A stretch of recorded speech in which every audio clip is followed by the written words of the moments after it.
70대 부부가 딸을 살해하고 그리고 그 네. 시신을 은닉하려 한 사건이 있었어요. 맞습니다. 다소 안타까운 사건인데요. 경북 포항이었습니다. 70대 부부가 40대의 딸을 숨지게 한 혐의로 살해한 혐의로 재판을 받게 되는데요.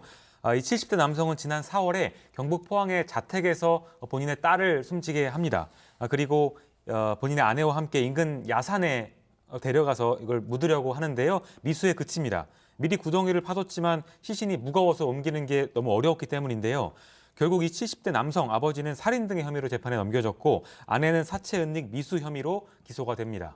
이 구덩이도 파놓고 시신을 은닉할 준비까지 다 했는데 결국 실패했어요. 근데 그 뒤에도 경찰에 거짓 신고를 해서 범행이 묻힐 뻔했다고요? 그렇죠.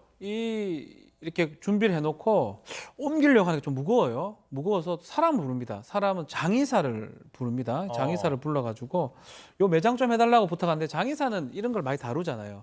그냥 했다가는 큰일 날 수 있으니까 경찰에 신고부터 하라라고 얘기를 하고요. 또 특히 사망 진단서 같은 게 좀 필요하다라고 했는데 결국 그것 때문에 필요해서 경찰에 연락은 합니다. 일일이 연락하면서 거짓말해요. 자고 일어나니까 딸이 죽어 있다라고 얘기했는데 경찰이 뭐 멍청하거나 이러진 않죠. 와서 확인을 합니다. 검안도 하고요. 했는데 목 졸린 흔적이 있고요. 타살의 흔적 같은 게 있어서 부검을 하게 되고요. 부검을 통해서 사인을 밝혔고 그 이후에는 이 노부부가 자신 자백을 하게 되는 그런 상황까지 옵니다. 이 은폐하려던 이 살해의 범행이 결국 드러나게 됐는데 이 송 기자, 사망한 이 40대 딸 정신질환을 앓고 있었던 것으로 알려졌어요. 네, 2013년부터 조현병 진단을 받은 걸로 알려져 있습니다. 조현병은 보통 환청이나 환각 이런 증상들을 나타낼 수가 있는데 이 40대 여성은 조현병 증세가 평소에 심했던 걸로 알려져 있습니다. 그리고 약 5년 전부터 자신의 아들, 그러니까 자신의 자녀들과 함께 친정에 들어와서 살았다고 합니다. 네, 그럼 여기서 이 재판의 체크포인트 짚어보겠습니다. 딸이 손녀 해칠까 봐.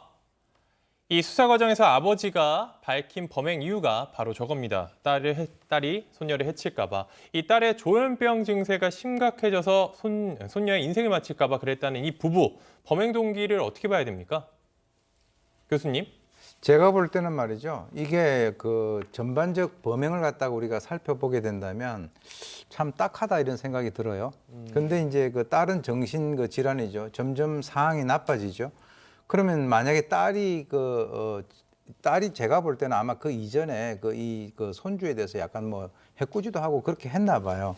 그래서 만약에 우리 둘이가 죽게 된다면 이 딸이 손주에게 해를 끼치면 어떡하지라고 이렇게 생각을 하셨던 것 같아요. 그래서 뭐 실제로 그것만 보게 된다면 우리가 일부 그럴 수도 있겠다라고 생각을 하지만 좀 안타깝게 생각하는 것이 좀 정상적인 다른 사람들이 옆에서 좀 조언을 갖다가 이렇게 할 수 있는 그런 상황이 됐었으면 그분들이 너무 고립이 돼 있었다 이렇게 생각이 들고요.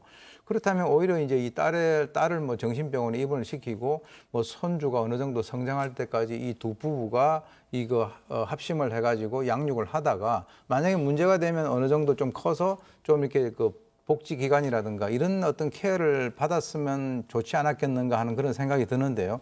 저는 이것을 어떤 한 집안의 문제라기보다는 우리나라에 있어서 일종의 그 복지 시스템하고도 좀 연관이 있지 않나 하는 그런 생각이 듭니다.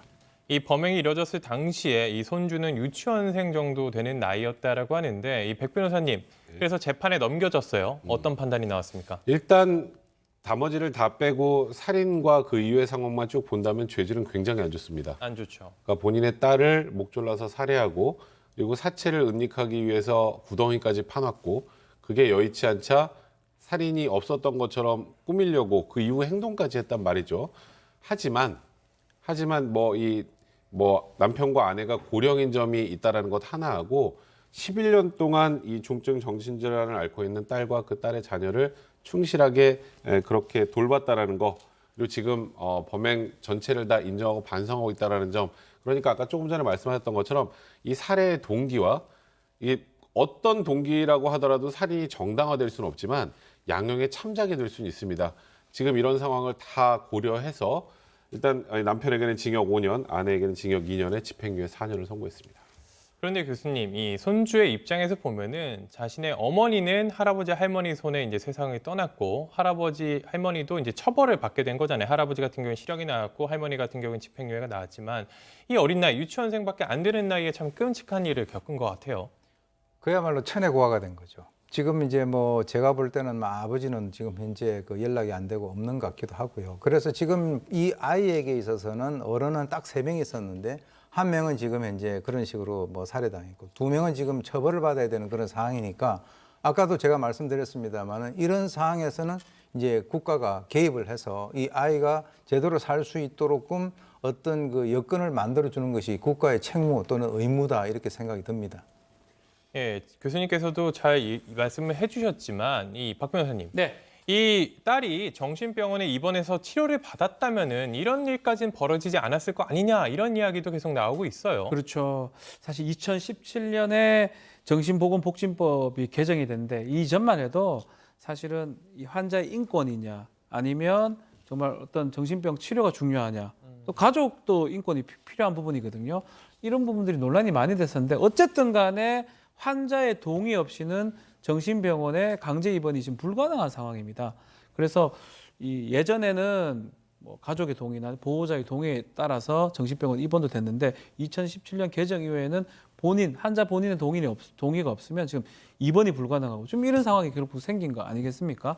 그래서 일각에서는 의사의 뭐 확실한 진단이 좀 있다 그러면 환자 본인의 동의가 없다 하더라도 가족이나 보호자의 동의를 통해서 정신병원 입원의 어떤 절차, 뭐 환자의 인권은 당연히 중요하지만 그런 부분을 조금 논의를 해봐야 되는 거 아니냐. 환자의 인권도 중요하지만 어떤 다른 것도 좀 고려가 필요하다라는 얘기가 지금 계속 나오고 있는 그런 상황입니다. 결국에는 다른 부작용들이 생기면서 법이 좀 바뀌었고 법이 바뀜으로 인해서 이런 사각지대들이 계속 존재하고 있는 것 같은데 사실 조현병이라는 거는 유병률이 인구의 1% 정도 어떻게 보면 조금 흔한 질병일 수도 있는데 사실 이게 좀 관리가 되고 약을 먹거나 치료를 받으면은 이런 일까지는 일어나지 않을 만한 이제 질병이라고 하는데 교수님도 말씀하셨지만 우리 사회는 좀 시스템적인 문제가 있는 것 같아요. 그러니까 우리가 이 사건하고 좀 별개로 소위 조현병에 걸린 분들이 범죄를 저질렀을 때 그때 조금 전에 박준 변호사가 설명하셨던 것처럼 예전과 다르게 정신보건법이 전면 개정되면서 이제 강제 입원이 어려워졌다. 근데 강제 입원이 필요하다. 이런 취지의 얘기들을 굉장히 많이 해왔던 것 같아요. 근데 물론 강제 입원도 특정한 상황에서는 필요합니다만 그게 능사는 아니죠. 그게 능사가 아니고 조금 전에 우리 교수님 말씀하셨던 것처럼 일단 이 사람들이 건강하게 사회생활을 잘 할 수 있도록 사회복지 시스템이 잘 갖춰져야 되는데 우리가 이런 경우에 보통 이 소위 말하는 정신질환자를 돌보는 사람은 누군가요? 가족입니다. 가족이 모든 걸 다 케어를 해야 되고 그에 한계가 붙이면 이렇게 지금 우리가 본 것처럼 정말 안타까운 이런 끔찍한 범죄까지 벌어지게 되는 거란 말이죠.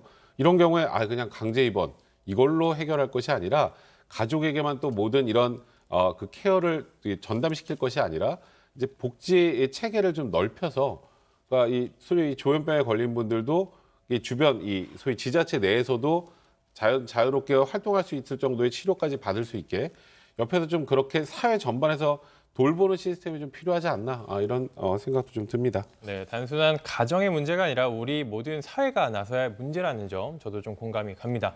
이 첫 번째 재판 여기서 마무리하고요.